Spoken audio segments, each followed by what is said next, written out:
भाषा विज्ञान की दृष्टि से ऊ किस प्रकार का स्वर है? पश्चवृत्त, पश्च विवृत, अग्र संवृत, अग्र विवृत या फिर पश्च संवृत। तो जो बड़ा ऊ है वह है पश्च संवृत। ऑप्शन नंबर डी करेक्ट है। यदि आपने वर्णमाला को पढ़ा है तो आप बताएंगे अग्र संवृत क्या होता है। चलिए अगला क्वेश्चन, दिए गए शब्दों में से स्त्रीलिंग शब्द कौन सा है? प्रकृति, दुपट्टा, फुलका या फिर हीरा। इसमें बताना है आपको कि स्त्रीलिंग शब्द कौन सा है। स्त्रीलिंग शब्द बताना है तो देखिए आप वाक्य बना लीजिए। यदि आपको इससे क्लियर नहीं है तो वाक्य बना लीजिए। दुपट्टा, दुपट्टा क्या है? दुपट्टा उड़ रहा है, उड़ रही नहीं, दुपट्टा उड़ता है, उड़ती नहीं है। तो इसमें ये तो पुरुष पुल्लिंग है, ये गलत हो जाएगा। हीरा, हीरा चमकता, हीरा चमकती नहीं कभी भी। आप वाक्य जब बनाएंगे तो आपको श्योर क्लियर हो जाएगा। हीरा क्या होता है? चमकता है, हीरा कभी भी चमकती नहीं है। फुलका, आपको में फुलका आ रहा है, ये तो वैसे ही पुल्लिंग हो गया। प्रकृति, प्रकृति कैसी है? प्रकृति अच्छी है, अच्छा नहीं अच्छी होती है। तो ऑप्शन नंबर ए करेक्ट है। इसमें जो प्रकृति है वही स्त्रीलिंग है। ऑप्शन नंबर ए करेक्ट हो जाएगा। मौसम आज कुछ सुहावना सा है। मौसम कैसा है? सुहावना सा है। सुहावना तो नहीं है, ठंडक है, लेकिन इस वाक्य की बात कर रहे हैं। सुहावना शब्द किसका परिचायक शब्द है? क्रिया विशेषण, विशेषण या फिर क्रिया विशेषण, विशेष या फिर विशेषण या फिर संज्ञा। इसमें क्या है? यह है विशेषण का। ऑप्शन नंबर इसका सी करेक्ट है। चलिए अगला क्वेश्चन, निम्नलिखित विकल्पों में से तत्सम शब्द बताना है। नारियल, उपरोक्त, तुरंत या फिर आलस्य। तत्सम बताना है। देखिए नारियल का तो नारिकेल होता है, ये तो पहले ही गलत हो गया। उपरोक्त का ये भी गलत है, तुरंत नहीं होता है। लेकिन इसमें तत्सम जो है आलस्य हो जाएगा। ऑप्शन नंबर डी करेक्ट है। श्रृंगार शब्द का तत्सम रूप है श्रृंगार, श्रृंगार, श्रृंगार या फिर सिंगार। तो इसका जो शुद्ध रूप होगा श्रृंगार। ऑप्शन सी सही हो जाएगा। यदि आपको इस सेशन को आप एंजॉय कर रहे हो तो वीडियो को लाइक कर सकते हैं, चैनल को सब्सक्राइब कर दीजिए। और यदि आपको वीडियो अच्छा लग रहा है तो आप अपने दोस्तों के साथ भी शेयर कर सकते हैं इसको। कर्कश का विलोम शब्द बताना है। कठोर, विवेकी, मधुर या फिर विनम्र। कर्कश का विलोम बताना है तो कर्कश का विलोम मधुर होता है। ऑप्शन नंबर सी करेक्ट है। वाक्यांश के लिए एक शब्द से संबंधित कौन सा जोड़ा गलत है? जिसका इलाज कठिन हो दुसाध्य। जिसका इलाज क्या हो? कठिन हो, उसको बोलते हैं दुसाध्य। जो मनुष्यता से दूर हो अमानुषिक बोलते हैं। जो कम खर्च करने वाला हो अपव्ययी। जो इतिहास लिखने वाला हो, जो इतिहास लिखे जाने के युग से पूर्व का हो उसे प्रागैतिहासिक कहते हैं। देखिए डी करेक्ट है, ए बी और डी करेक्ट है। लेकिन जो सी है कम खर्च करने वाले को हम क्या बोलते हैं? मितव्ययी बोलते हैं, मितव्ययी बोलते हैं, ना कि अपव्ययी। तो ऑप्शन नंबर सी इसका करेक्ट है। आखिर एक दिन अत्याचार का भी अंत होता है और अत्याचारी अपने दुष्कर्मों के लिए स्वयं रिक्त स्थान पर मुहावरे का चयन करना है। सिर धुनता है, कलेजे पर हाथ फिर रखता है, असमंजस में पड़ जाता है या फिर फूट फूट कर रोता है। तो क्या करता है? सिर धुनता है। ऑप्शन ए करेक्ट है। चलो बढ़िया। बहिर्मुखी शब्द में कौन सा उपसर्ग है? उपसर्ग पूछा जा रहा है बहिर्मुखी में। शब्दों को ध्यान देंगे आप और एक एक क्वेश्चन आपके लिए इंपॉर्टेंट रहने वाला है, क्योंकि जो है फार्मों की संख्या काफ़ी अधिक है, इसमें कंपटीशन तगड़ा रहने वाला है। तो आप शब्द को भी ध्यान से देखेंगे, उसके बाद उसका आंसर करेंगे। बही, बहिर, बहिर या फिर बहिष। तो बहिर्मुखी, बहिर र झटके से आ रहा है, बहिर हो जाएगा। ऑप्शन बी करेक्ट है। अत्याचार का संधि विच्छेद है अति प्लस चार, अतिया प्लस चार, अत प्लस आचार, अति प्लस आचार या फिर अत्या प्लस चार। अति का मतलब क्या होता है? अत्याचार। इसमें ऑप्शन नंबर सी करेक्ट हो जाएगा। अति प्लस आचार हो जाएगा अत्याचार। नेक्स्ट क्वेश्चन, निर्दय में समास है कर्मधारय, द्वंद्व, द्विगु या फिर बहुव्रीहि। निर्दय में बहुव्रीहि समास है। ऑप्शन नंबर डी करेक्ट हो जाएगा। किसका? डी। निर्दय का मतलब जिसमें दया नहीं हो या फिर जो दया नहीं है जिसमें। चलिए अगले क्वेश्चन पे आते हैं।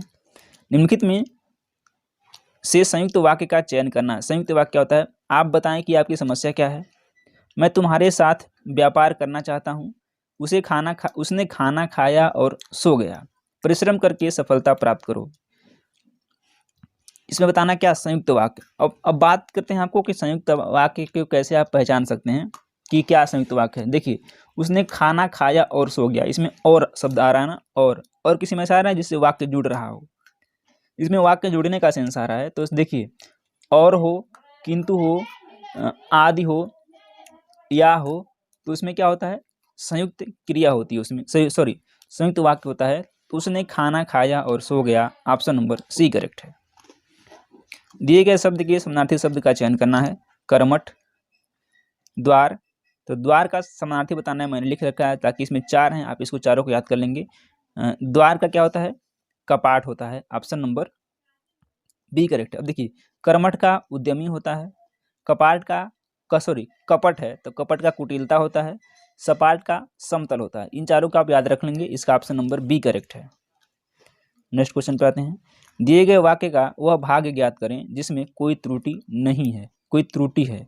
यदि कोई त्रुटि नहीं है तो कोई त्रुटि नहीं वाला वाक्य आपको चुनना है। अध्यापक, पहला वाक्य है अध्यापक हमसे एक लेख लिखवाया, कोई त्रुटि नहीं है। यदि देखिए इसमें क्या होगा, अध्यापक ने हमसे एक लेख लिखवाया, ये वाला होगा, अध्यापक ने हमसे एक लेख लिखवाया, इसमें त्रुटि किसमें है, पहले वाले में त्रुटि है, ऑप्शन ए करेक्ट है। दिए गए वाक्य में रेखांकित खंड को प्रतिस्थापित करने के लिए सबसे उपयुक्त विकल्प का चयन करना है। यदि इसे प्रतिस्थापित करने की आवश्यकता नहीं है तो विकल्प किसी बदलाव की आवश्यकता नहीं है कहा गया, इसका आपको चयन करना है। किसी भी देश की संपत्ति क्या है, ऐसे देश में आदर्श विद्यार्थी ही होते हैं। तो किसी भी देश की जो संपत्ति है उस देश के आदर्श क्या होते हैं, विद्यार्थी ही होते हैं। ये वाला ऑप्शन क्या है, करेक्ट है, बाकी तीनों के लिए करेक्ट नहीं है।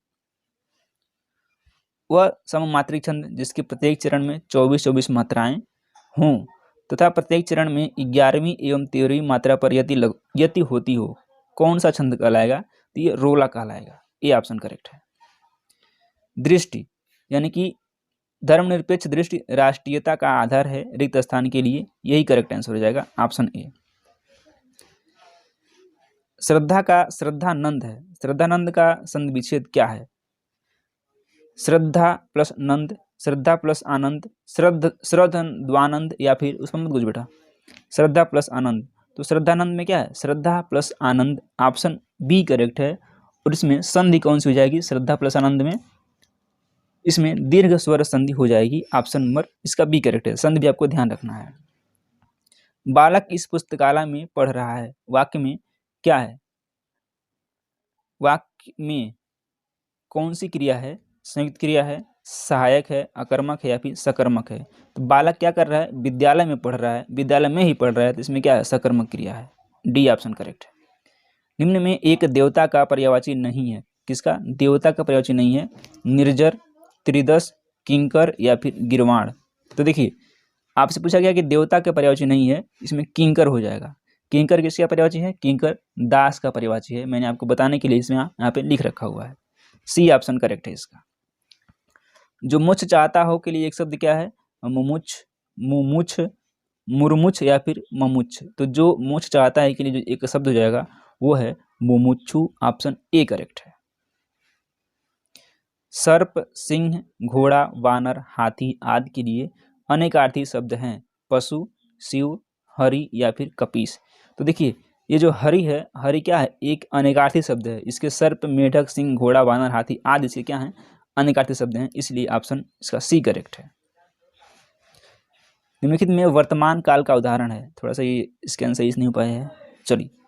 निम्नलिखित में वर्तमान काल का उदाहरण क्या है, उसने पढ़ा था, वह पुस्तक पढ़ेगा, वह जाता है, वह खेल रहा था।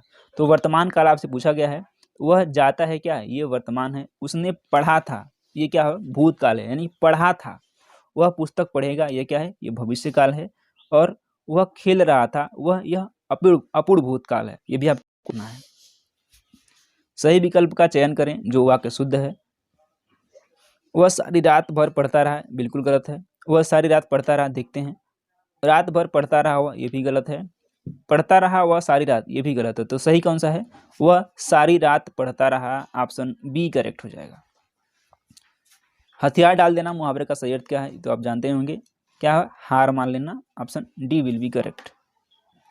इनमें से कौन सा जोड़ा सही है, प्रिय प्रवास, ये जो प्रिय प्रवास रचना है अयोध्या सिंह उपाध्याय हरिऔध की रचना है, ये ऑप्शन करेक्ट है। सांध्य गीत प्रसाद का नहीं है, बिल्कुल गलत है। सांध्य गीत किसका है? महादेव वर्मा का है, ये ध्यान रखना है। आंसू जयशंकर प्रसाद का है, जयशंकर प्रसाद की और रचनाएं हैं आंसू, झरना, लहर, ये तीन आपको याद रख लिएगा, काफ़ी इंपॉर्टेंट है। यहाँ से ही क्वेश्चन बनता है, आंसू, झरना, लहर। साकेत किसका है? साकेत मैथिली शरण गुप्त का है। ये भी आप इन चीज़ों को याद कर लेंगे, नोट भी कर सकते हैं इसको आप। अगला क्वेश्चन, चिर जीवो जोरू जुरे, क्यों न स्नेह गंभीर, को घटिए ब्रिज भानुजा, वे हलधर के वीर में कौन सा अलंकार है? देखिए, वक्रोक्ति, यमक, श्लेष या फिर अनुप्रास। तो इसमें बताना है कौन सा अलंकार है, तो इसमें श्लेष अलंकार हो जाएगा, ऑप्शन सी करेक्ट है। अगला क्वेश्चन, यह काफी इंपॉर्टेंट क्वेश्चन है। निम्नलिखित शब्दों में से एक वर्तनी किसकी शुद्ध है? आभ्यंतरिक, अत्यधिक, अत्याधिक लिखा है, निरोग, निरपराध। देखिए, इसमें सभी की वर्तनी आपको शुद्ध लग रही है, लेकिन बताना है कि किसकी वर्तनी आपको शुद्ध इसमें है, आभ्यंतरिक, अत्यधिक या फिर निरपराध की। इसमें जो जिसकी वर्तनी शुद्ध है वह क्या, किसकी वर्तनी शुद्ध है? तो देखिए, इसमें क्या है, इसमें जो निरपराध है वही वाला शुद्ध है, बाकी तीनों क्या हैं? गलत हैं। देखिए, आभ्यंतरिक नहीं आभ्यंतरिक होता है, मैंने यहाँ लिख रखा है आभ्यंतरिक होता है, ये पहला गलत हो गया। दूसरा, अत्याधिक नहीं अत्यधिक होता है, क्या होता है? अत्यधिक होता है, ठीक है, ये अत्यधिक होगा, मैंने आ लिख दिया, अत्यधिक होता है, सॉरी, अच्छा ये गलत है, अत्यांतरिक लिखा है, ये आभ्यंतरिक है, ये अत्यधिक होता है, ये सही है। और निरोग भी मैंने भी गलत रखा है यहाँ पे, निरोग में बड़ा न होता है, न पे बड़ी की मात्रा होती है, निरोग, ठीक है, क्या होता है? निरोग होता है, तो इसका निरोग हो जाएगा, ये भी गलत है। न पे इसमें छोटी ई लगा है जो कि बड़ी ई होता है।